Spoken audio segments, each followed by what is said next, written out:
साल था 1963। दिसंबर का महीना। कश्मीर में बर्फबारी हो रही थी, पर घाटी में हाड़ गलाती ठंड में भी लाल चौक पर गर्माहट थी। भीड़ जुटी हुई थी, प्रदर्शन चल रहा था, नारेबाजी हो रही थी। क्यों? एक बाल के खो जाने की वजह से। किसका बाल था? पैगंबर मोहम्मद की दाढ़ी का। कहां से खोया? कश्मीर की हजरत बल दरगाह से। भीड़ चाहती थी कि जल्द से जल्द मोई मुकद्दस को खोजा जाए। पैगंबर की निशानी को कश्मीर में इसी नाम से बुलाया जाता है। इतने में एक जीप लाल चौक पर पहुंची। जीप में से कश्मीर की रूलिंग पार्टी नेशनल कॉन्फ्रेंस के जनरल सेक्रेटरी निकले। अब्दुल रशीद नाम था उनका। रशीद ने भीड़ को शांत होने को कहा। प्रदर्शनकारी थोड़े शांत हुए कि रशीद के सिक्योरिटी गार्ड्स ने भीड़ से एक सवाल कर दिया। पूछा, क्या तुम्हें सरकार से राशन मिल गया? भीड़ को इस सवाल में ताना सुनाई दिया। दिमाग पहले से ही गर्म था, तो अब धीरज टूट गया। चारों तरफ से अब्दुल रशीद पर जलती कांगड़ियां गिरने लगी। कांगड़ी वो मिट्टी का छोटा सा बर्तन होता है जिसमें अंगारे रखे जाते हैं।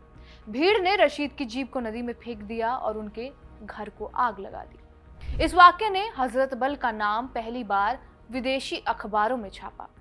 हालांकि बाद में वही खोया हुआ बाल जिसे लेकर ये पूरा बवाल हुआ था, मिल भी गया और उसे दरगाह में वापस रखा भी गया। ये किस्सा खालिद बशीर अहमद ने अपनी किताब कश्मीर शॉक फरी टर्मोइल में बताया हुआ है। ठीक 33 साल बाद इसी दरगाह में कुछ आतंकवादियों ने घुसकर कब्जा कर लिया। सेना के साथ मुठभेड़ हुई, लेकिन अचानक सैनिकों को वापस बुला लिया गया, क्योंकि सरकार पंजाब वाली गलती दोहराना नहीं चाहती थी। Operation blue star. समय का चक्र घूमा, साल आया 2025। फिर इसी मस्जिद में विवाद हुआ। कारण एक पत्थर पर बना हुआ राष्ट्रीय चिन्ह। दरगाह का रेनोवेशन हुआ था। वक्फ बोर्ड ने काम पूरा होने के बाद एक पट्टी लगवाई और इसमें अशोक स्तंभ भी उकेरा गया था। कुछ लोगों ने इस्लामी मान्यताओं का हवाला देते हुए इस स्तंभ का विरोध किया और पत्थर का वो हिस्सा तोड़ दिया जहां राष्ट्रीय चिन्ह बना हुआ था। इस वाक्य ने एक बार फिर याद दिलाया कि कश्मीर में राजनीति और धर्म किस तरह गुथे हुए हैं। आज हम हजरत बल दरगाह की कहानी जानेंगे। कैसे यह आजादी से पहले और बाद भी राजनीति का केंद्र बना रहा। कब कब यहाँ आस्था, राजनीति और इतिहास का टकराव हुआ। नमस्कार, मेरा नाम है रिया शर्मा और आप देख रहे हैं खबरगांव।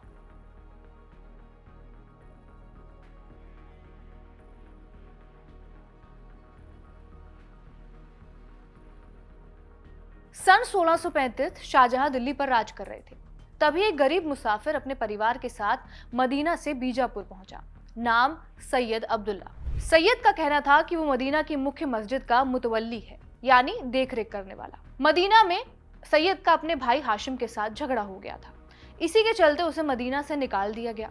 मजबूरी में सैयद अपने परिवार के साथ मदीना छोड़कर बीजापुर आया। सैयद अब्दुल्ला ये दावा करता था कि वो पैगंबर का वंशज है और उसके पास पैगंबर का बाल भी था, जिसे मोए मुकद्दस कहा जाता है। अब ये कहां से आया? तो मान्यता यह है कि मक्का तक अपनी तीर्थ यात्राओं के दौरान अपने बाल मुंडवाते थे पैगंबर, और ये उनके अनुयायियों में बांटे भी जाते थे। ऐसा ही एक बाल सैयद अब्दुल्ला मदनी के पास भी था। उस जमाने में बीजापुर में आदिल शाही का राज था। जब सुल्तान को मालूम चला कि उसकी रियासत में मोए मुकद्दस का आगमन हुआ है, तो उसने सैयद अब्दुल्ला को एक जागीर बख्श दी। सैयद अब्दुल्ला 23 साल तक उस जागीर के भरोसे जिया। मौत के बाद जागीर और पैगंबर का वो बाल उसके बेटे सैयद हमीद को विरासत में मिला, लेकिन ज्यादा दिनों तक नहीं। 1693 में औरंगजेब ने बीजापुर पर कब्जा कर लिया। हमीद अपनी जागीर खो बैठा। इसके बाद वो भागकर जौनपुर गया। वहीं उसकी मुलाकात एक कश्मीरी व्यापारी से हुई और उसका नाम था नूरुद्दीन ईशाई। उसकी बाजार में दुकान थी। धीरे धीरे दोनों में दोस्ती हो गई। हमीद को पैसों की जरूरत पड़ी तो नूरुद्दीन ने मदद कर दी। धीरे धीरे रकम 1 लाख हो गई। कुछ समय बाद नूरुद्दीन को पता चला कि हमीद के पास पैगंबर का बाल है। नूरुद्दीन ने पैसे के बदले वो बाल हमीद से मांगने की कोशिश की, लेकिन हमीद ने इससे इनकार कर दिया।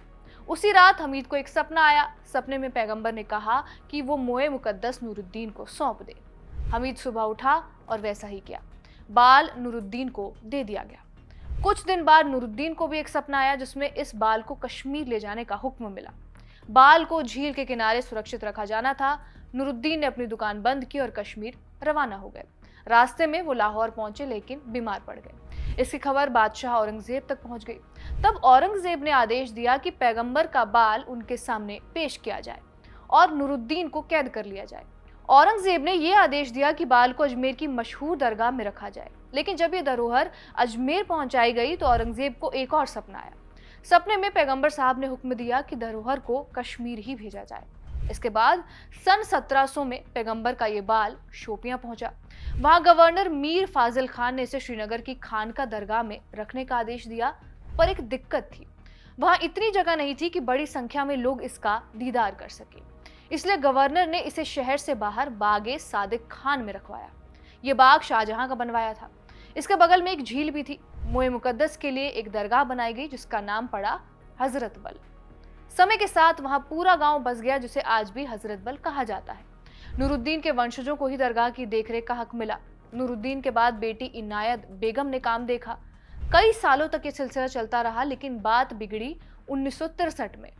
तारीख थी 27 दिसंबर की और कश्मीर में ठंड का सबसे सख्त वक्त चल रहा था, जिसे चिलाई कला कहते हैं, यानी कि 40 दिन की कड़ाकी की सर्दी का समय। श्रीनगर के लोग सुबह उठे।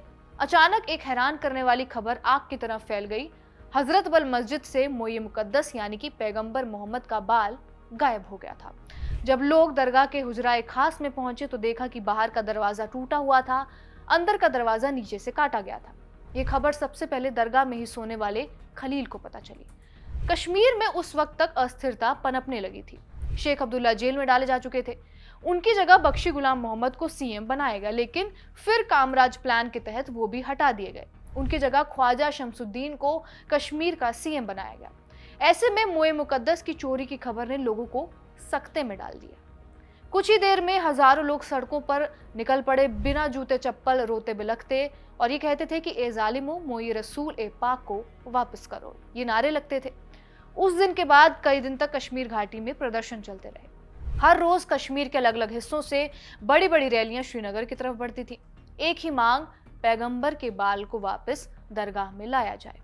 मर्द, औरतें और बच्चे कोई भी घर नहीं लौटना चाहता था। सर्दी इतनी थी कि पारा शून्य से नीचे था, फिर भी वो दिन रात सड़कों पर डटे रहे। इस बीच एक action committee for recovery of मोए मुकद्दस बनी। इसके नेता थे कश्मीर के मीरवाइज मौलवी मोहम्मद फारूक।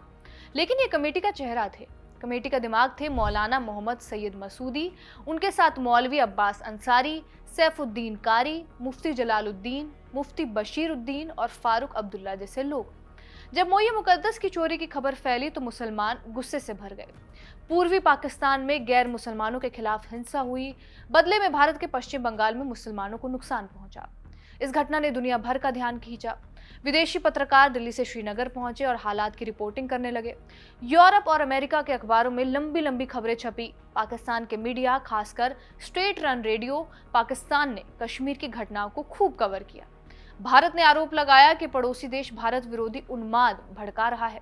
घाटी की घटनाएं सिक्योरिटी काउंसिल में भी चर्चा का विषय बनी, जब पाकिस्तान के विदेश मंत्री जुल्फिकार अली भुट्टो ने कश्मीर की गंभीर स्थिति पर तुरंत मीटिंग बुलाने की मांग कर डाली। इसके बाद श्रीनगर में प्रदर्शनों का दौर शुरू था। जब लोग सड़कों पर उतरे और प्रदर्शन करने लगे तो श्रीनगर और दिल्ली की सरकारें हिल गई। पीएम जवाहरलाल नेहरू 1962 के चीन भारत युद्ध में हार के बाद सेहत खराब होने की वजह से कमजोर पड़ गए थे। नेहरू सोचने लगे कि कश्मीर उनके हाथ से निकल गया। उन्होंने बयान दिया कि पवित्र अवशेष की बेअदबी से उन्हें बहुत दुख हुआ। उन्होंने कश्मीरियों से वादा किया कि वो इस बाल को वापस लाने के लिए हर मुमकिन कोशिश करेंगे। नेहरू रेडियो पर आए और फिर से यही बात दोहराई। हालात सरकार के काबू से बाहर होते जा रहे थे। इसी सब को देखते हुए पंडित नेहरू ने दिल्ली में तुरंत मीटिंग्स बुलाना शुरू की। राष्ट्रपति राधाकृष्णन, मंत्री लाल बहादुर शास्त्री, एमसी चावला, गुलजारी लाल नंदा और इंटेलिजेंस ब्यूरो के डायरेक्टर भोलानाथ मलिक के साथ। मीटिंग्स, प्रदर्शनों के दौर के बीच 4 जनवरी 1964 को भारत सरकार ने अचानक ऐलान कर दिया कि पैगंबर का बाल वापस मिल गया है, लेकिन डिटेल्स बताने से मना कर दिया। भोलानाथ मलिक को नेहरू ने अपना भरोसेमंद आदमी कहकर श्रीनगर भेजा। मलिक ने बाल बरामद होने के बाद कहा कि उनकी जान से चोरों पर इतना दबाव पड़ा कि चोरों ने जल्दी से उसे हजरत बल में वापस रख दिया। लेकिन जब पूछा गया कि हजारों लोग दरगाह की निगरानी कर रहे थे तो चोर कैसे अंदर आ सकता है, इसका जवाब उनके पास नहीं था। सालों बाद मलिक ने अपनी किताब माई ईयर्स विद नेहरू कश्मीर में लिखा कि एक इंटेलिजेंस ऑपरेशन था जिसका कभी खुलासा नहीं होगा। वहीं सैयद मीर कासिम, जो उस वक्त मंत्री थे और बाद में जम्मू कश्मीर के मुख्यमंत्री बने, उन्होंने अपनी किताब दास्तान हयात में दावा किया कि उन्होंने होम मिनिस्ट्री को एक रिकॉर्डेड स्टेटमेंट दिया जिसमें एक शख्स ने बाल की चोरी और बरामदगी की डिटेल्स बताई है। कासिम ने कहा वो रिकॉर्डिंग होम मिनिस्ट्री के पास है। बाल मिला, लेकिन कश्मीरियों को इस बात का भरोसा नहीं था। सरकार ने 4 जनवरी 1964 को ऐलान किया कि मोये मुकद्दस वापस मिल गया, लेकिन कश्मीरी इस बात को मानने को राजी नहीं थे। 3 फरवरी 1964 को एक खास टीम बनाई गई जिसमें बड़े धार्मिक और राजनीतिक नेता थे। इसके लिए धर्मगुरु सैयद मिराग शाह काशानी को बुलाया गया। सरकार ने उनसे वापस मिले बाल को देखने और पहचानने को कहा ताकि ये पता चल सके कि वो असली है या फिर नकली।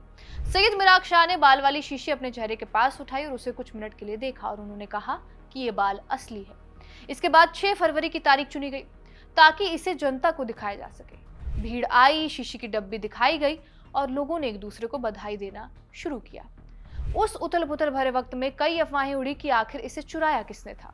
1964 में ही गृह मंत्री गुलजारी लाल नंदा ने संसद को जानकारी दी और उनके मुताबिक चोरी में 3 लोगों का हाथ था और इनमें से एक दरगाह का खादिम था, वहीं एक का रिश्ता पाकिस्तान से था। इन 3 लोगों को इस मामले में गिरफ्तार कर लिया गया था। दूसरी कहानी ये थी कि इसके पीछे बख्शी गुलाम मोहम्मद का परिवार था। बख्शी परिवार में एक महिला गंभीर बीमारी से जूझ रही थी और उसे खास दीदार कराने के लिए मोये मुकद्दस को हजरत बल से लिया गया और फिर वहीं रख दिया गया। 7 दिसंबर 1963 की घटना और बड़े प्रदर्शन के बाद 3 बड़ी बातें हुई। पहला, शेख मोहम्मद अब्दुल्ला को 8 अप्रैल 1964 को जेल से रिहा किया गया। दूसरा, बख्शी गुलाम मोहम्मद, जो शमसुद्दीन के जरिए सत्ता चला रहे थे, राजनीति से बाहर हो गए। तीसरा, गुलाम मोहम्मद सादिक सत्ता में आए, जिससे धीरे धीरे आर्टिकल 370 से मिली स्वायत्तता कमजोर पड़ने लगी। भारत पाकिस्तान स्तर पर बीमार नेहरू, जिन्हें चीन से सबक मिला था, ये सोचने लगे कि कश्मीर इतने छोटे मुद्दे पर फट सकता है तो कुछ करना होगा। मई 1964 में उन्होंने अब्दुल्ला को पाकिस्तान भेजा ताकि वो राष्ट्रपति अयूब खान से बात करें, लेकिन अब्दुल्ला अभी अयूब से मिले ही थे कि नेहरू को पैरालिसिस अटैक पड़ा और 27 मई 1964 को उनकी मौत हो गई। कश्मीरी लीडर को जल्दी से इस्लामाबाद से वापस आना पड़ा। नेहरू की मौत के बाद कुछ सालों तक हजरत बल में कोई घटना विवाद नहीं हुआ, लेकिन फिर आया साल 1993। साल 1993 अक्टूबर का महीना था। तारीख 15 अक्टूबर। जम्मू कश्मीर लिबरेशन फ्रंट के करीब 50 से 70 आतंकी हथियारों के साथ हजरत बल दरगाह में दाखिल हुए। आतंकी घुसे और दरगाह में मौजूद सभी लोगों को बंधक बना दिया। उसी दिन कश्मीर के आईजीपी ए के सूरी को एक खबर मिली। खबर ये कि आतंकियों ने दरगाह के स्ट्रांग रूम, जहां पैगंबर का बाल रखा जाता है, उसका ताला तोड़ दिया है। सूरी ने तुरंत लेफ्टिनेंट जनरल M.A. जाकी को, जो कि गवर्नर थे, सिक्योरिटी एडवाइजर, उन्हें फोन किया। उन्होंने बीएसएफ के जवानों को मंदिर के चारों तरफ तैनात किया और सारी एंट्री एग्जिट बंद कर दी। प्रधानमंत्री पीवी नरसिम्हा राव उस वक्त विधानसभा चुनावों में उलझे हुए थे। उन्हें डर था कि अगर दरगाह पर कमांडो ऑपरेशन किया तो 1984 की ऑपरेशन ब्लू स्टार जैसी घटना दोबारा ना हो जाए, इसलिए वो कुछ नया करने को तैयार नहीं थे। सेना, जो दरगाह के चारों तरफ मजबूत घेरा डाले हुई थी, राज्य प्रशासन, जिसने बातचीत की जिम्मेदारी ली, दिल्ली की होम मिनिस्ट्री, तीनों अलग अलग सुर में बोल रहे थे। इससे अंदर फंसे आतंकवादियों को फायदा मिला। सरकार ने खाना, पानी और टेलीफोन लाइन बहाल करने का फैसला लिया और इसे आतंकवादी विदेशी मीडिया को इंटरव्यू देकर प्रोपागेंडा फैलाने लगे। बातचीत में नरमी से साफ हो गया कि आतंकवादी अब हावी हैं। सेना के जवान रेत के बंकरों में छिपे थे, लेकिन आतंकवादी हर दिन मजबूत हो रहे थे। दरगाह के गुंबद में आतंकवादियों ने तार बिछाए। इंडिया टुडे में छपी हरिंदर बवेजा की एक रिपोर्ट के मुताबिक ब्रिगेडियर SP.S. कंवर ने बताया, उन्होंने लॉन में जिलेटिन की छड़ी फेंकी, शायद चेतावनी दी जा सके कि उनके पास विस्फोटक है। इसके बाद नमाज हॉल की छत पर टिन का बंकर था। आतंकियों से बात करने वाले सरकार के मुख्य वार्ताकार वजाहत हबीबुल्लाह ने चेतावनी दी थी कि अंदर लोग भूख से मर सकते हैं, जबकि सेना को पता ही नहीं था कि गार्ड रूम में अनाज था। चौथे दिन नकाबपोश आतंकी, जो जानते थे सेना गोली नहीं चलाएगी, आराम से बाहर आए और गार्ड रूम से 3 बोरे अनाज ले गए। आतंकवादियों ने प्रोपेगेंडा चलाया कि 170 आम लोग, जिनमें औरतें बच्चे थे, अपनी मर्जी से दरगाह में हैं ताकि वो उस बाल की रक्षा कर सकें। हबीबुल्लाह ने फिर खाना देने की बात उठाई। उनका कहना था कि लड़ाई आतंकियों से है, आम लोगों से नहीं। आखिर में हाई लेवल मीटिंग में यह फैसला हुआ कि आम लोगों के लिए खाना दिया जाए। 21 अक्टूबर को खाना भेजा गया, लेकिन आतंकवादियों ने इससे मना कर दिया, ये कहकर कि सरकार का दिया हम कुछ नहीं लेंगे। 14 दिन तक ऐसा चलता रहा। 14वें दिन तक मुख्य वार्ताकार वजाहत हबीबुल्लाह ने आतंकवादियों को सुरक्षित रास्ता देने का वादा करना पड़ा। यह सरकार का आदेश था। सेना तो भूखा रखकर आतंकवादियों को घुटनों पर लाने की सोच रही थी, लेकिन सरकार को दबाव से बचने का बस यही रास्ता दिखा। पर क्या इस हमले के बारे में किसी को पहले से कोई खबर नहीं थी? खुफिया एजेंसियों ने पहले से ये चेतावनी दी कि हजरत बल में संकट हो सकता है, लेकिन जब प्रशासन ने इलाके को सील कर दिया तो आतंकवादियों के पास बस यही रास्ता बचा कि वो लोगों को बंधक बनाए और घेराबंदी का मुकाबला करे। ये पहले सेना कमांडरों को दिए गए निर्देशों के खिलाफ था। गवर्नर केवी कृष्ण राव ने साफ कहा था कि दरगाह नो गो जोन है, क्योंकि ये संवेदनशील मसला है। सेना ऑपरेशन करना चाहती थी, फिर भी गवर्नर राव ने कमांडो ऑपरेशन की बात नहीं मानी। दूसरी तरफ ऑपरेशन फ्लश आउट सेना का प्लान था, यानी कि पानी और खाने की सप्लाई को दरगाह में बंद करना। पानी और खाने की सप्लाई बंद हुई, लेकिन वो ज्यादा देर तक नहीं चली। असली टर्निंग पॉइंट 22 अक्टूबर को आया।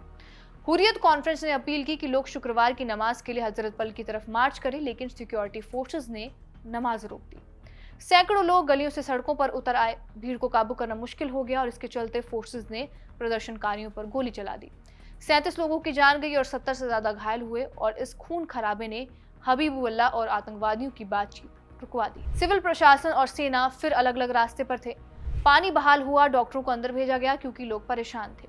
हबीबुल्लाह ने गवर्नर को बताया कि आम लोग खाना भेज सकें। 27 अक्टूबर को 2 लोग भागकर बाहर आए। उन्होंने बताया कि विदेशी, शायद पाकिस्तानी और अफगानी भी इसमें शामिल थे, लेकिन विस्फोटक नहीं थे। सेना के पास कोई रास्ता नहीं बचा था। 32 दिन बाद सभी आतंकियों को सुरक्षित जाने दिया गया। कुछ को पाकिस्तान की सीमा भी पार कराई गई।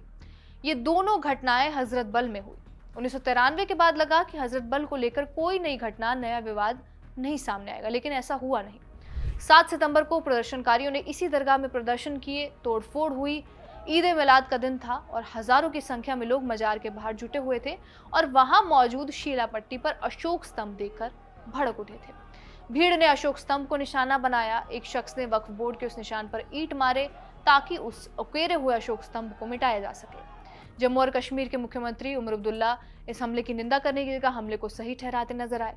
उन्होंने अशोक स्तंभ के सवाल पर कहा कि दरगाह हजरत बल को ये शक्ल देख शेख मोहम्मद अब्दुल्ला ने दिया था, कहीं उन्होंने पत्थर लगाया। आज भी लोग उनके काम को याद करते हैं, इस बात के बावजूद कि उन्होंने अपने नाम का कोई पत्थर लगाया। पत्थर लगाने की जरूरत ही नहीं थी। अगर काम अच्छा होता तो लोग खुद ब खुद पहचान लेते। उन्होंने गलती की, हो गया, नहीं होना चाहिए। पीडीपी नेता महबूबा मुफ्ती ने कहा कि इससे मुसलमानों की भावनाएं आहत हुई हैं। ये ईश निंदा वाला कदम था। सीएम उमर अब्दुल्ला ने वक्फ बोर्ड को इस गलती के लिए माफी मांगने तक की बात कही थी। ये सारी वो घटनाएं हैं जिसने हजरत बल को अक्सर राजनीति का केंद्र बना दिया। आपका इस वीडियो के ऊपर क्या कुछ कहना है, हमें कमेंट करके जरूर बताएं। कैमरे के पीछे सर्वेश, आप देखते रहिए खबर गांव।